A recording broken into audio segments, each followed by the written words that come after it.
माननीय मुख्यमंत्री भूपेश बघेल जी,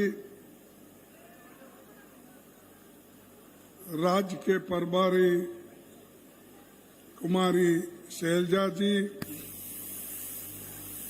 प्रदेश अध्यक्ष दीपक बैज जी, विधानसभा के अध्यक्ष श्री चरणदास महंत जी, उप मुख्यमंत्री श्री टी.एस. सिंहदेव जी, वरिष्ठ मंत्री श्री ताम्रध्वज साहू जी और इस मंच पे बैठे हुए सभी मंत्रीगण, एमपीज, एमएलएज, पीसीसी के सभी office bearers, DCC, BCC, youth, महिला, सभी संगठन के पदाधिकारी, मीडिया के मेरे साथियों, दोस्तों और यहाँ मौजूद इस सभा में सुनने के लिए जो आए हैं, उन सभी को मैं नमस्कार करते हुए और खासकर इस छत्तीसगढ़ को मैं अपने जीवन में ही नहीं, कांग्रेस के इतिहास में भूल नहीं सकते, क्योंकि आपने कांग्रेस का अध्यक्ष मुझे यहां से चुना,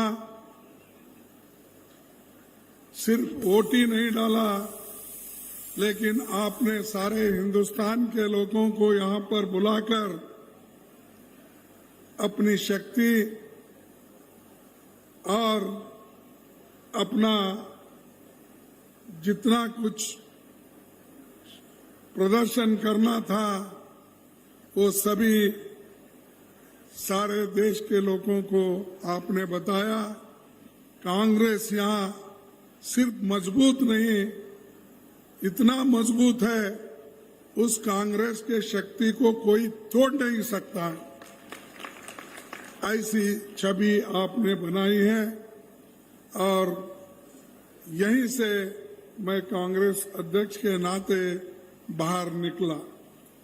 निकलने के बाद मेरे सामने दो चुनाव आए, एक हिमाचल का और दूसरा कर्नाटक का। हमने पूरी कोशिश की और आपके आशीर्वाद से हमने दोनों स्टेट भारी बहुमत से जीते और ये जो शक्ति मिली है, ये शक्ति छत्तीसगढ़ के लोगों के वजह से मिली है और इसको हम आगे बढ़ाते रहेंगे। ये जांजगीर में कांग्रेस अध्यक्ष के नाते मैं यहां आया हूं। जैसा कि भूपेश जी ने कहा था कि मुझे यहां पर 11 तारीख आना था, लेकिन पार्लियामेंट रहने की वजह से मुझे यहां आना मुश्किल था। इसीलिए मैं माफी चाहता हूं, क्योंकि वहां पर मणिपुर का विषय बड़ा गंभीर था और हम कोशिश कर रहे थे कि किसी न किसी तरीके से मणिपुर के इशू पे चर्चा हो और वहां क्या चल रहा है, और वहां पर इतने 200 से ज्यादा लोग वहां मर चुके, 500 से ज्यादा लोग घायल हो चुके हैं, 5000 से भी ज्यादा लोग वहां पर घायल होके घर में पड़े हैं और कम से कम 5,000 घर जलाए गए हैं। इतना ही नहीं, 50-60 हजार लोग अपना घर बार छोड़ के दूसरे टेंटों में जाके बसे हैं।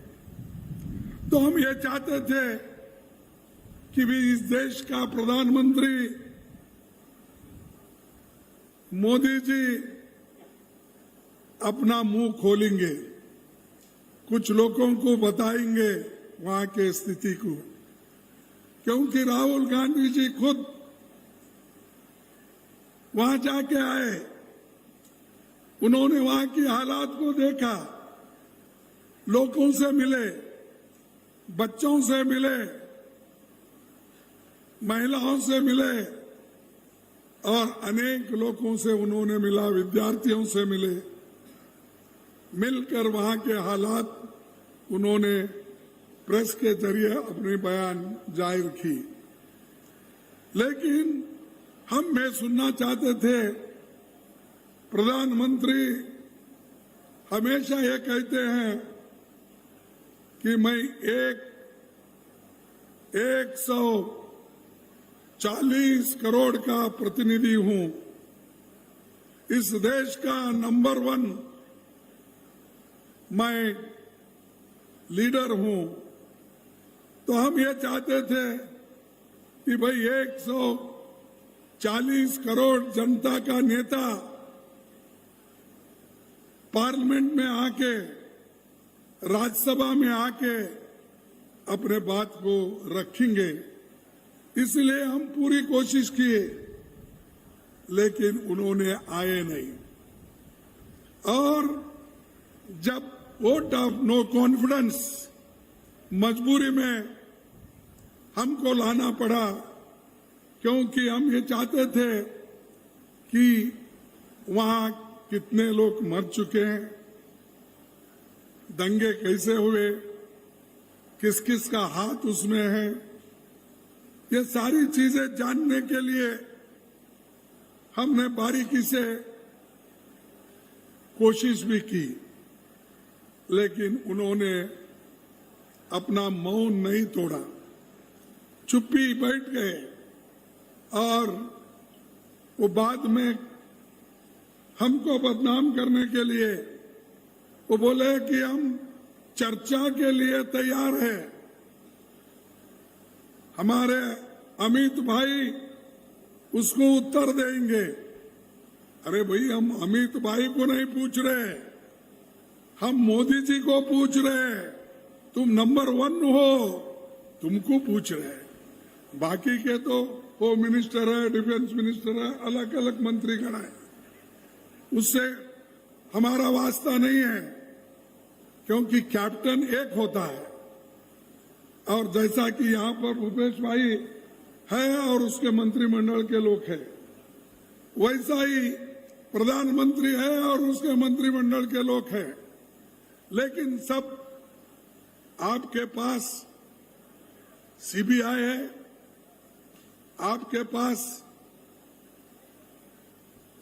सीआईडी है और आपके पास ये जो इंटरनल सिक्योरिटी के एडवाइजर्स होते हैं, वो लोग भी आपको सारा इंफॉर्मेशन देते हैं।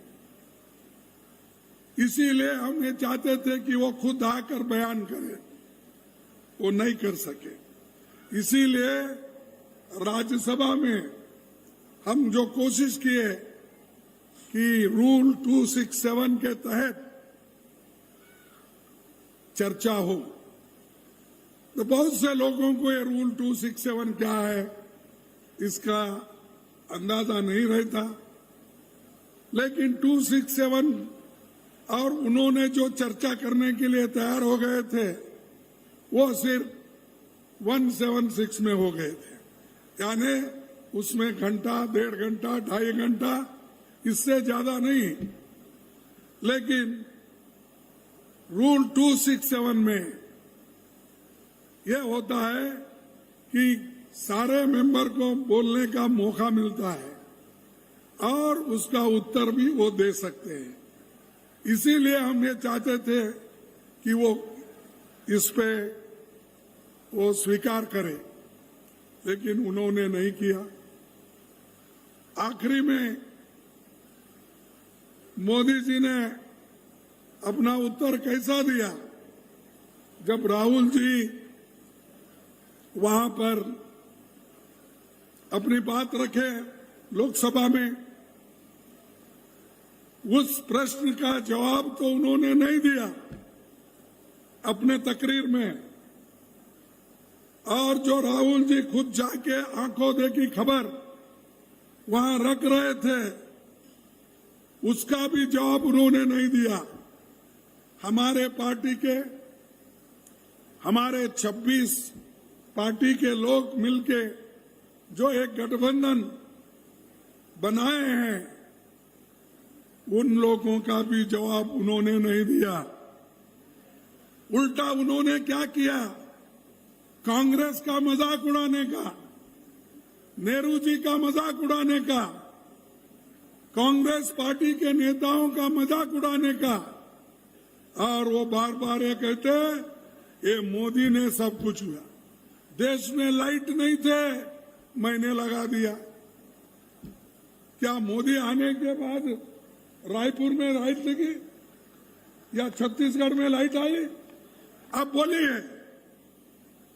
स्कूल मोदी आने के बाद खुल गए, क्या उसके पहले नहीं थे स्कूल? अरे मोदी जो पढ़े, शाह जी जो पढ़े, ये सब हमारे स्कूल में ही पढ़े, नहीं तो क्या कहा ये लंदन जाके पढ़े? क्या ऑक्सफोर्ड स्कूल में जाके पढ़ के आए? अरे हमारे सरकारी स्कूल में ही पढ़े, या नहीं है तो हमारे लोग जो स्कूल निकालते थे उसमें पढ़े। और ये लोग पूछते हैं हमको, अरे क्लास में दो भाई तो ये लोग हमको पूछते हैं कांग्रेस पार्टी 70 साल में क्या की? 70 साल में हमने यही किया, तुम लोगों को पढ़ाया, लिखाया, मंत्री बनाया, मुख्यमंत्री बनाया, अरे अब देश के प्रधानमंत्री भी बन गए। और हमको पूछते हैं क्या? हमने तो सब कुछ करके रखा है, तुम उस गादी पे आके बैठे हो और हमारा मजाक उड़ा रहे हो।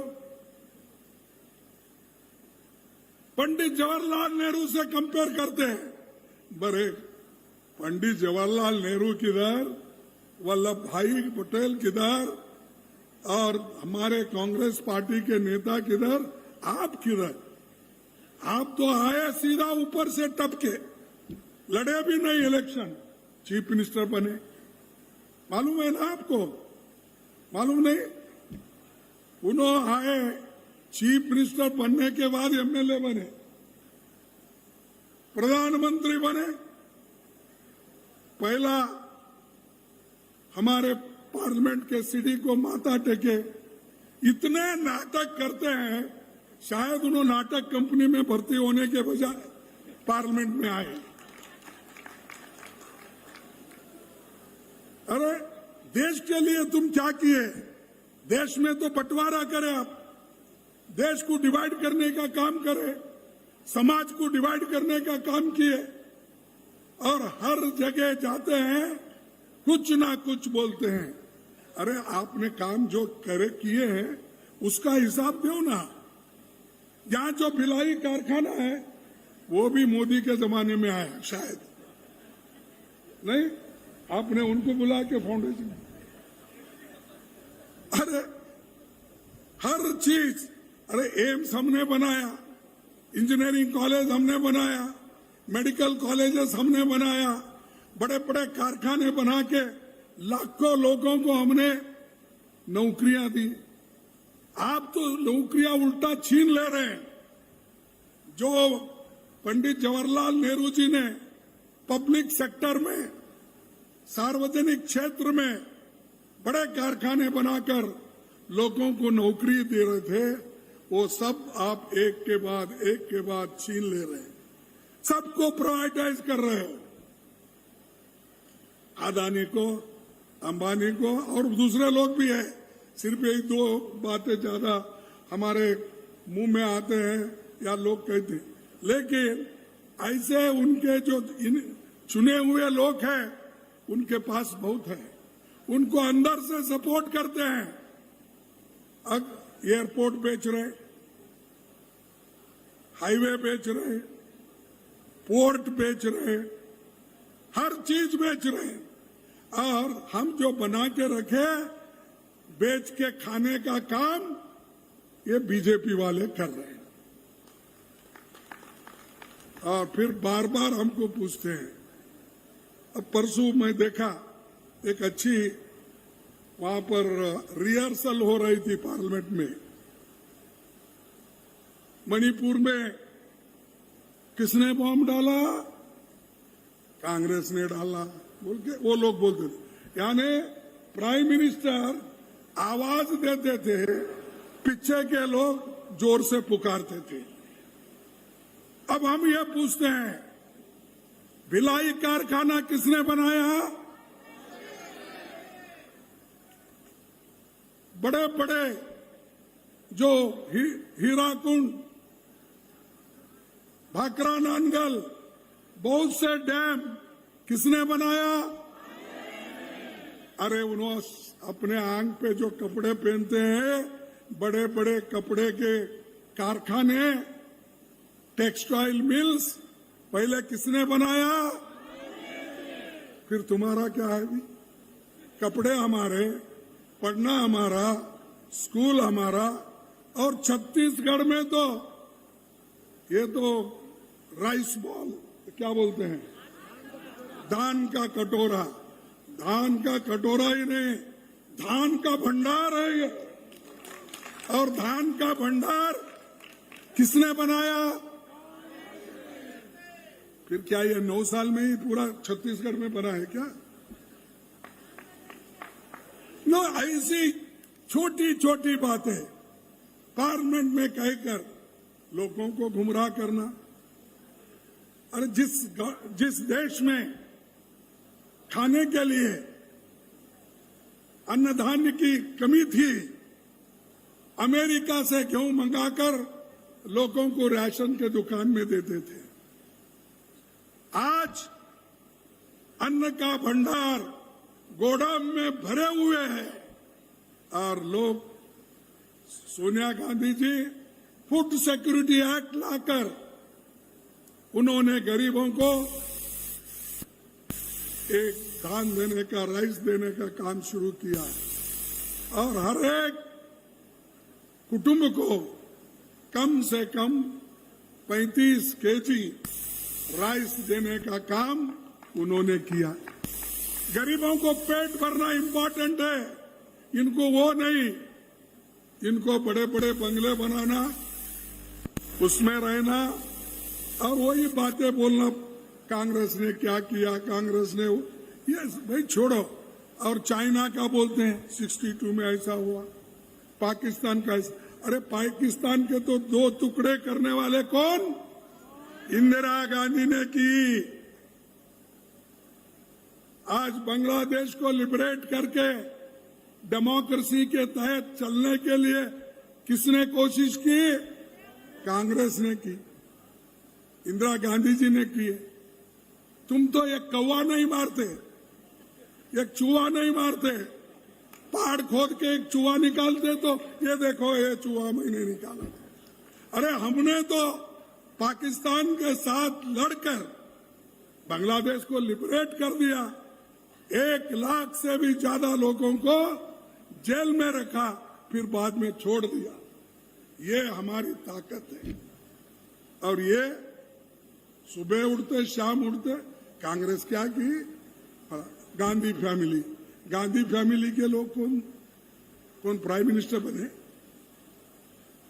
राजीव गांधी के बाद आप बताइए कौन गांधी फैमिली के लोग प्राइम मिनिस्टर बने, या चीफ मिनिस्टर बने, या डिप्टी प्राइम मिनिस्टर बने, या मिनिस्टर बने?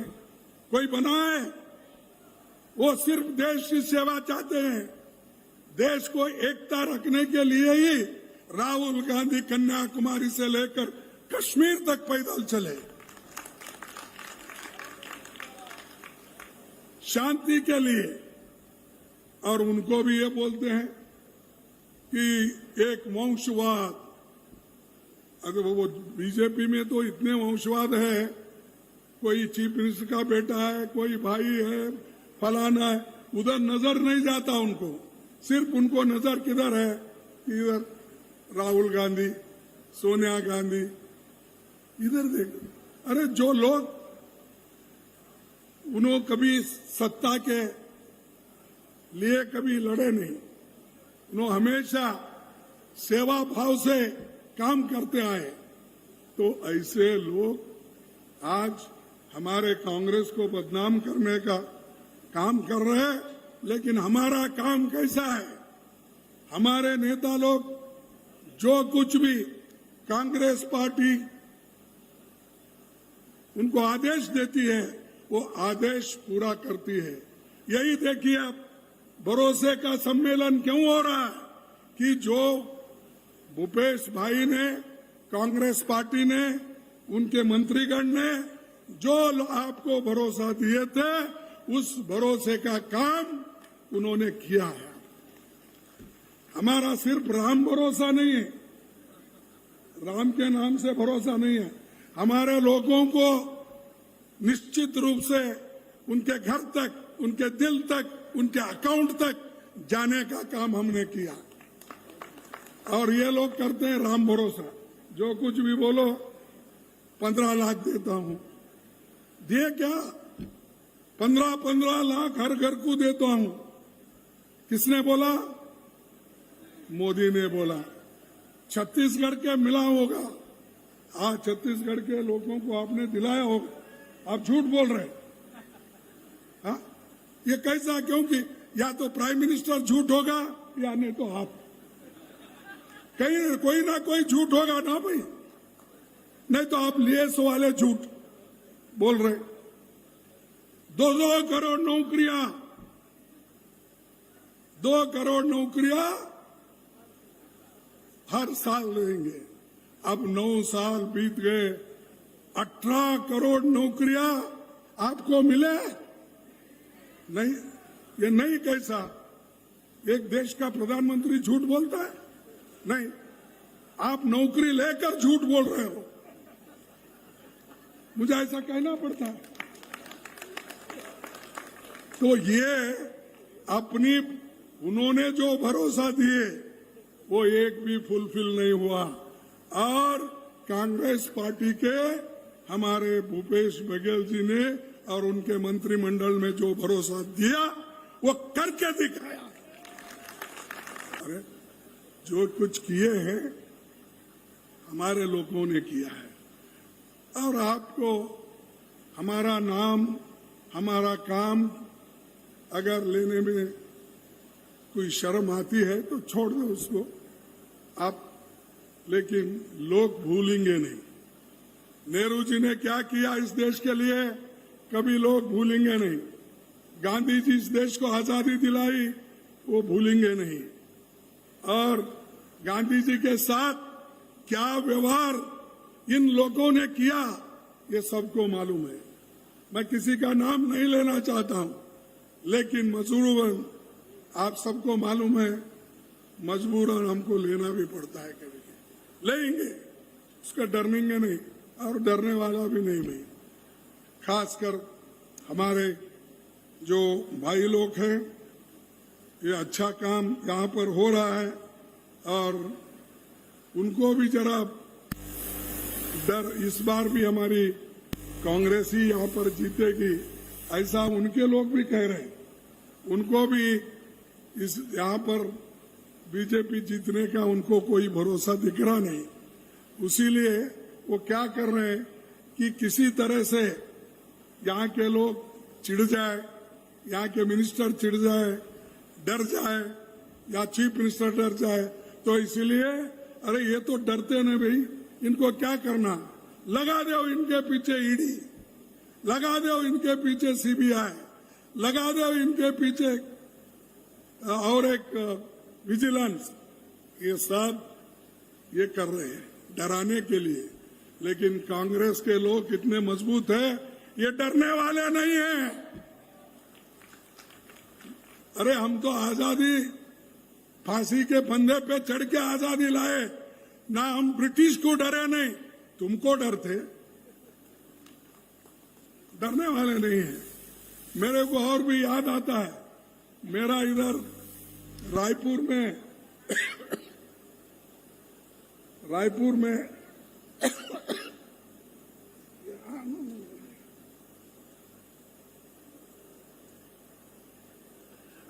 में हमारी मीटिंग चल रही थी।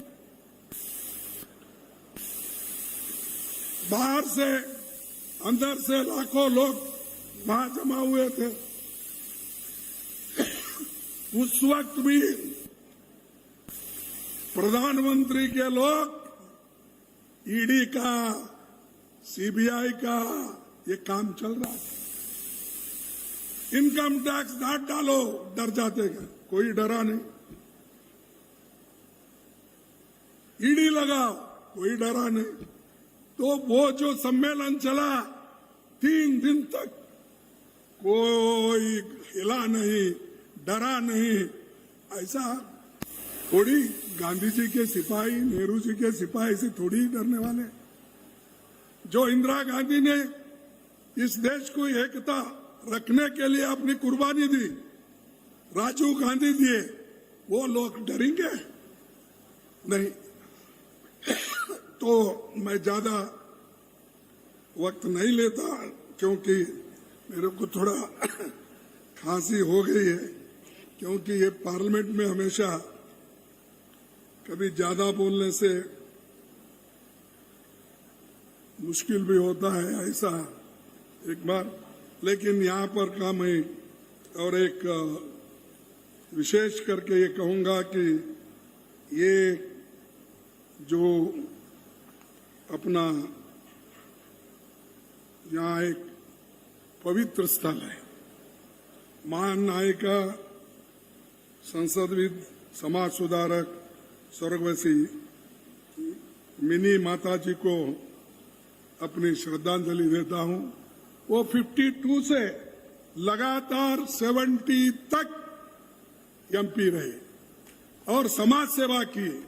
इसीलिए मैं उनको प्रणाम करता हूं। और वो इस इलाके में जो सामाजिक सुधार का काम किए, इसीलिए मैं उनको, उनके फैमिली को या उनके वंशजों को और जो इस जांजगीर के निवासी है, उन सबको मैं मेरे तरफ से नमन करता हूं। दूसरी बात यह है, लोकहित में जो हमारे पार्टी के लोग काम कर रहे हैं, ये बहुत बड़ा काम यहां हो रहा है। मैं समझता हूं ये जो कार्यक्रम छत्तीसगढ़ के मंत्रिमंडल ने दिया है, कांग्रेस ने दिया है, शायद भारत में किसी के सरकार, कोई स्टेट गवर्नमेंट इतनी नहीं दी। राशन लो, कपड़े लो, और यहां तक कि किसानों का कर्ज माफ, जो राहुल गांधी जी का एक सपना था, वो कहते थे उस वक्त अपना हर एक को इनकम होना, एक न्याय स्कीम। तो न्याय स्कीम को इन्होंने तो इम्प्लीमेंट कर ही दिया है, दूसरे जगह नहीं हुआ। तो जो चीज अब ऐसा है कि भूपेश बघेल के पास शायद अलाउद्दीन का चिराग दिख रहा है, जो भी मांगोगे वो आपको मिलेगा। तो ऐसा अलाउद्दीन चिराग रख लेके वो बैठे हैं। छत्तीसगढ़ के लोग, खासकर गरीब लोग, किसान लोग, युवा, महिला, एसटी, एससी, सभी को कुछ ना कुछ दिया है। हमारे सभी जो वक्ता थे मंत्रिमंडल के, उन्होंने बताया, एक एक करके बताया। सबको कुछ ना कुछ मिला है, इसीलिए संतुष्ट है। यहाँ गड़बड़ी कम है जरा, इसीलिए ज्यादा गड़बड़ी नहीं है। तो मैं आपसे यही प्रण करूंगा कि ये जो शांति के साथ यहाँ डेवलपमेंट हो रहा है, तो इसको आप ऐसा ही संभाल के रखिए और आने वाले चुनाव में इससे भारी बहुमत में आप चुन के लाएंगे, ऐसा मुझे विश्वास है। और एक आपके लिए भी उन्होंने कुछ प्रधानमंत्री जी ने बोला है, आप सुने या नहीं सुने। प्राइम मिनिस्टर ने मणिपुर की हिंसा की तुलना छत्तीसगढ़ से करके यहां के लोगों का अपमान किया है। ये पार्लियामेंट में क्या मणिपुर जैसा यहां कोई घटना हुई? अरे मणिपुर में जो हुआ, वहां स्त्री हमारे महिलाओं की इज्जत लूटी गई, उनके कपड़े निकाले गए, घर जलाए गए, खाने के लिए कुछ भी नहीं है। ऐसा मणिपुर का स्थिति किसने बनाया? प्राइम मिनिस्टर ने बनाया। वहां जाने के लिए डर रहे हैं, क्यों नहीं गए? अरे यहां पर इलेक्शन में घूम रहे आप, स्पीचेस दे रहे, यहां पर छत्तीसगढ़ में आए, राजस्थान में गए, इजिप्ट गए, उधर गए, इधर गए, 100 दिन में दुनिया भर फिरे, लेकिन मणिपुर नहीं गए। और ऐसा बताते हैं कि लोगों के प्रति मेरा बहुत प्यार है। यही प्यार हमारे साथ, शादी किसी के साथ, वो आरएसएस के साथ शादी उनकी, तो मोहब्बत तो हमारे साथ, शादी आरएसएस के साथ। ऐसे प्रधानमंत्री जी है। और ये प्रधानमंत्री जी हमेशा अब तुलना करते हैं छत्तीसगढ़ से। छत्तीसगढ़ इतना पीसफुल है, अच्छी सरकार है, यहाँ पर हर चीज की जो कहते हैं वो मुहैया करके दिए हैं। लेकिन ये बात पार्लियामेंट में बोल रहे हैं, तो आप देखिए ये लोग किस तरह से हमको नीचा दिखाने की कोशिश करते हैं। तो आखिरी में मैं ये कहूंगा कि जो सारी चीजें बहुत से महंगाई है, महंगाई के बारे में इन्हें सोचते नहीं, एम्प्लॉयमेंट के बारे में सोचते नहीं, लोग भूखे मर रहे उसके बारे में सोचते नहीं। सिर्फ उनकी सोच एक ही है, फिर एक बार मैं कैसा चुन के आऊं। इसीलिए हर स्टेट घूम रहे हैं, हर जगह जा रहे हैं, ये उनका काम है। और दूसरा, ये बहुत से जगह अकाल गिरा है, ड्रॉट है, लोग भूखमरी से लोग बहुत तंग आए हैं। उनके बारे में उन्होंने कुछ नहीं बोला। लाखों शरणार्थी मणिपुर में रोजी रोटी का इंतजार कर रहे, इसके लिए उन्होंने कुछ इंतजाम नहीं किया। सोशल जस्टिस उनके पास नहीं है, सिर्फ वो जो बोलते हैं वही सही, दूसरों का सुनते नहीं। बैंकों, कोयला खनिजों को उन्होंने, हमने जो राष्ट्रीयकरण किया था, उन्होंने अब प्राइवेट को एक एक करके बेच रहे। ये सारी चीजें लोगों को तंग और तबाह करने की कोशिश वो कर रहे हैं। इसीलिए आपको सतर्क रहना है। आने वाले पार्लियामेंट चुनाव में आप एक होकर, एकजुट होकर कांग्रेस पार्टी को चुनेंगे और कांग्रेस पार्टी बहुमत से आने वाले चुनाव में, नहीं असेंबली में तो आएगा ही। मैं मेरा भी फिक्र कर रहा हूं भाई, मैं उनका तो फिक्र है, वो कैसा भी संभाल लिए हैं, इसीलिए तो वो भरोसे का सम्मेलन कर रहे हैं। मेरे पास भरोसे का सम्मेलन नहीं है ना, तो मैं तो कोशिश करके फिर पार्लियामेंट में जिताना है। मैं अगर जिताना है, इनके मदद के सिवाय मैं जिता नहीं सकता। जो यहाँ बैठे हुए लोग हैं, यही मुझे मेरी मदद करना है। तो इसीलिए पहले तो इनका है, तो ये लोग मेहनत करेंगे, करने वाले हैं। तो इसीलिए मुझे पूरा यकीन है कांग्रेस पार्टी फिर से सत्ता में यहाँ आएगी और बीजेपी को यहाँ कुछ नहीं मिलने वाला। 1-2-4 सीट मिले तो बहुत हो गए, पहले से ज्यादा अगर लिए तो 2-4 सीट ही बचते हैं। नहीं तो आप बोलेंगे खुश होकर तो हम इतना जीत रहे 1-2 दान में देंगे, ऐसा मत करो, वो बड़े खतरनाक होते हैं।